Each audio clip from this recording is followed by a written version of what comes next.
Did you know that Thomas Alva Edison, the man behind the invention of the phonograph, the motion picture camera, and earlier versions of the light bulb, only had few months of formal schooling?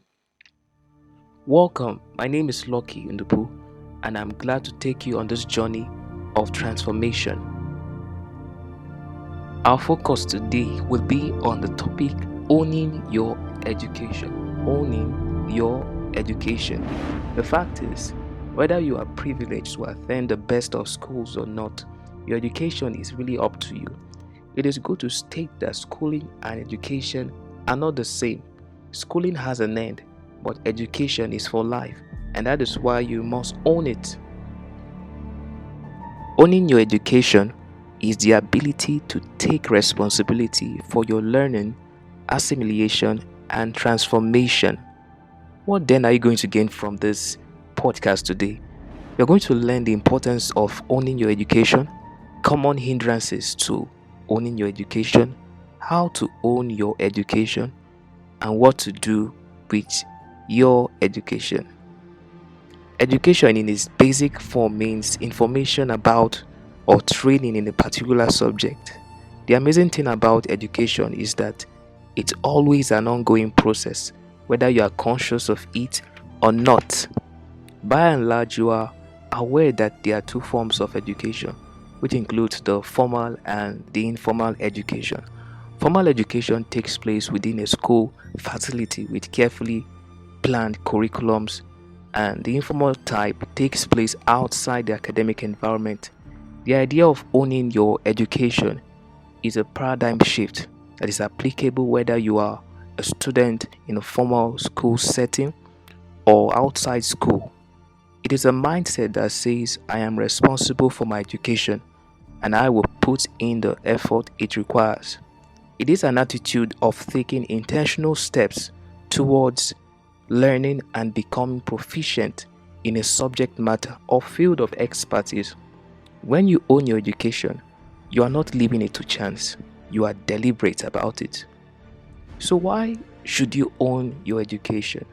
What are some of the importance of being deliberate about your learning? Number one, it puts you ahead and in control of your education. Instead of going with the flow and following every bandwagon, owning your education puts you in charge of defining the path you want and the outcome you seek to have in your learning endeavor. Number two, you begin to spot more opportunities to learn and attract the people and resources that will aid you. The fact is, since you've become clear about your education, the things you want to learn, you will gain a heightened sense of awareness to avenues that can support its realization. Thirdly, owning your education brings about accelerated learning and improvement. An individual who is intentional about his or her education tends to outperform their contemporaries in any setting. Your noble intention here is not to outperform others, in quote, but since you take personal responsibility to really train yourself and equip yourself, you cannot help but supersede others who have not yet made that decision. And now, I would like to share some common hindrances to owning your education. I will share just three. Number one, the carefree attitude. Those with this attitude are always unconcerned about the need for learning continuously. They feel, what's the use? They prefer not to press through anything that will cause a little discomfort. And in fact, this is a real hindrance to owning your education. If you have this kind of attitude, you have to drop it. The second reason or the second hindrance to why people cannot own their education is distraction and indecision. These two forces work together, and as long as you are distracted, you will not decide about owning your education. And also, if you don't decide, you will be distracted. The third reason why people cannot own their education is poor access to learning resources and mentors.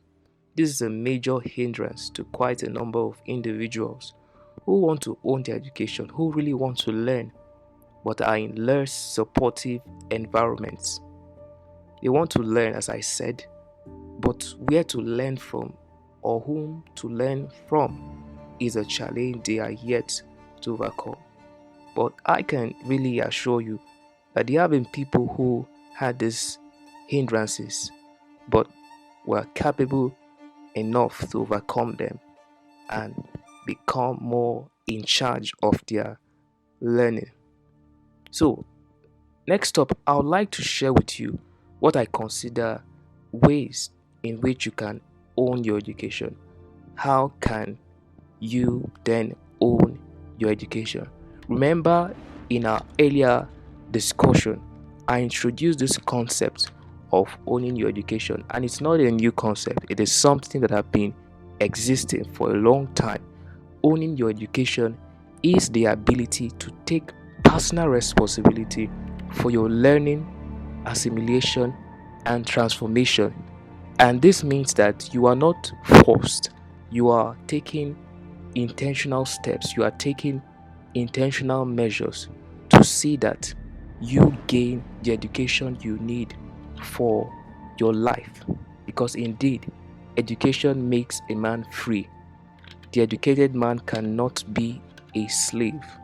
The truly educated man cannot be a slave. So, how then can you be in charge of your education? How can you own your education? The first thing you need to do is that you need to be clear about what you want to become or what you intend to achieve. When you are clear about this, you have already put yourself in a position of having a focus of your education. Without having clarity of who you want to become or what you intend to achieve, it is possible to waste time, energy, and resources in learning something that may not be necessary. The second way in which you can own your education is that you have to be strategic and orderly as much as you can.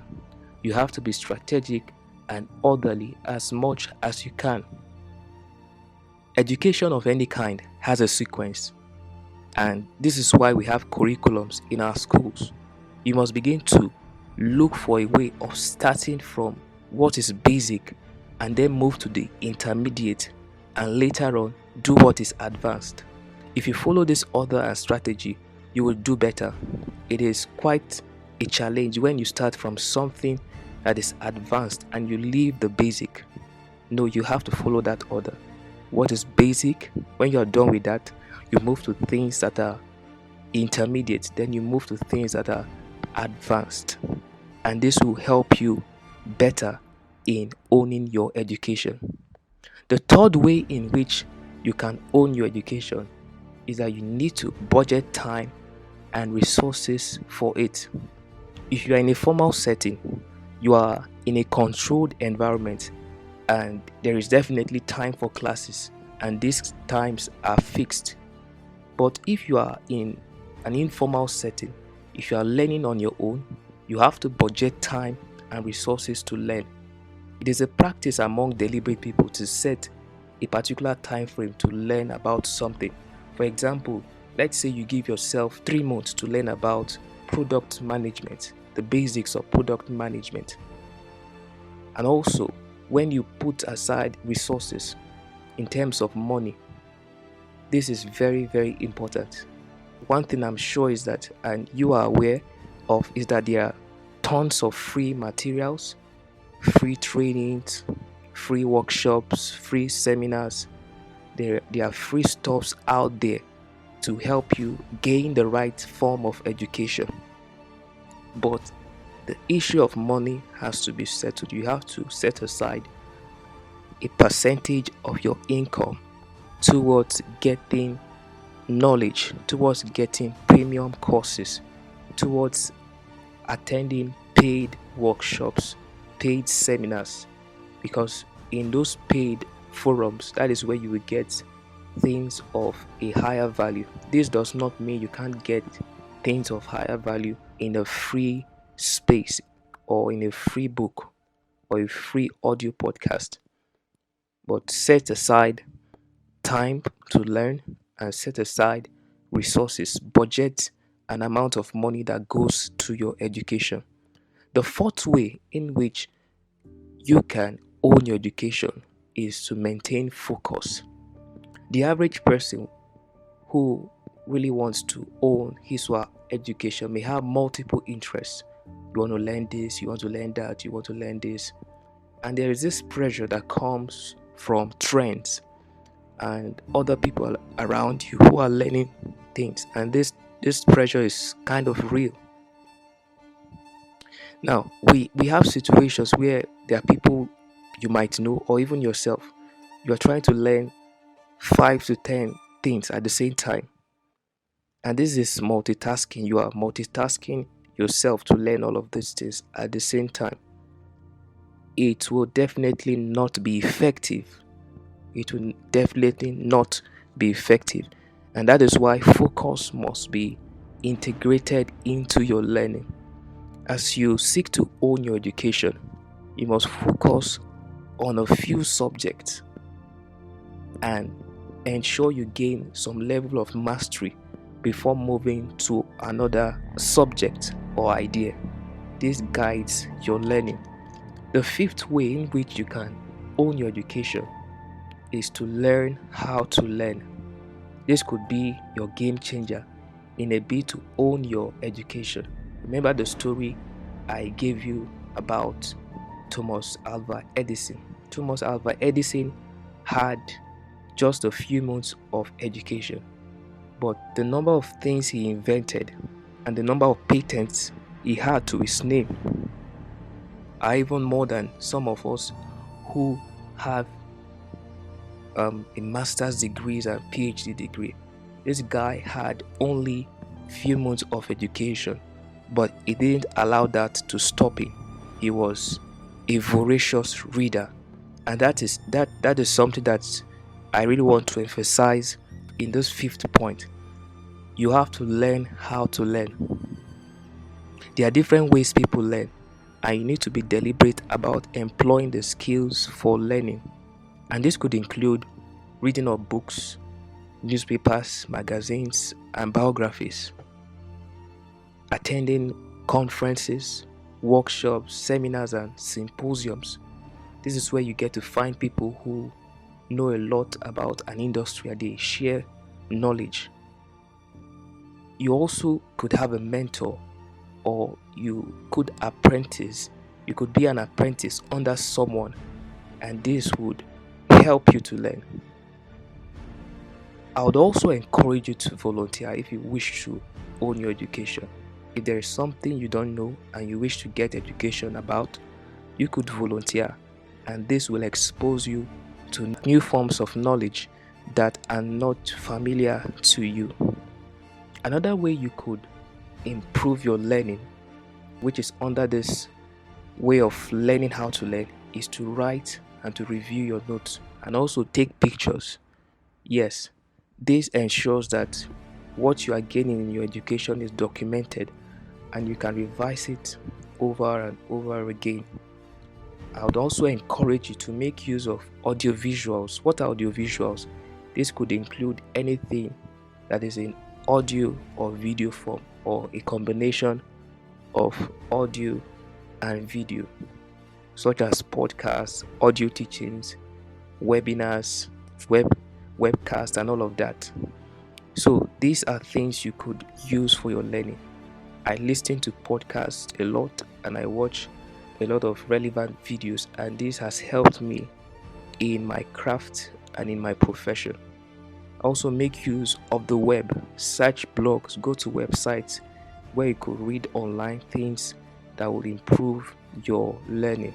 This is a big way of owning your education and teaching others as well. This is still under learning how to learn. How do you learn? You learn when you teach others. Somebody said when you teach others, you learn it twice. And also practice. When you've learned, you need to practice. So with all this said, it is important for me to give my thoughts on what you should do with your education. because the purpose of education is not to have information or to have experience in your head. Education has a purpose. As you may know, owning your education is not an end in itself, it is rather a means to an end. So, these are three things to do with your education. Number one, think. Use what you've learned to facilitate critical and creative thinking in order to understand the world and build solutions. Man is a thinking man. We have been given the capacity to think, to visualize, to create experiences even in our mind. Someone said that the mind is the last unexplored continent. That is to say, the mind has a lot of things that has not been tapped from it. And one major reason that the mind remains untapped for a large number of people is that they don't think as much as they should. In most parts of the world, when you tell someone that I am thinking, it looks like a taboo. Why are you thinking? You are just this old, you are young, you are. Do you want to kill yourself? Why are you thinking? Thinking has been seen in a bad light, but thinking is what we do as humans. So, what you've gathered from your learning, invest it in critical and creative thinking in order to build solutions for your world, for your domain, for your environment, for your neighborhood. The second thing you can achieve with your education is to take action. There are certain things you have learned that shouldn't just be a file in your memory bank, but should be part of the works of your hand. I'll take that again. There are certain things you have learned that should not just be a file in your memory bank, but should be part of the works of your hands. I'll ask you these questions. With all you've learned, what have you been able to do with some of them? Because it's practically impossible to use everything you've learned to work out something in the physical.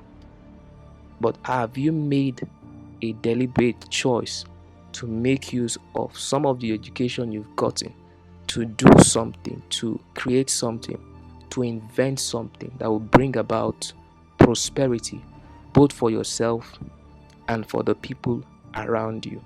So I encourage you to do after you've learned, after you've gathered education, you need to do.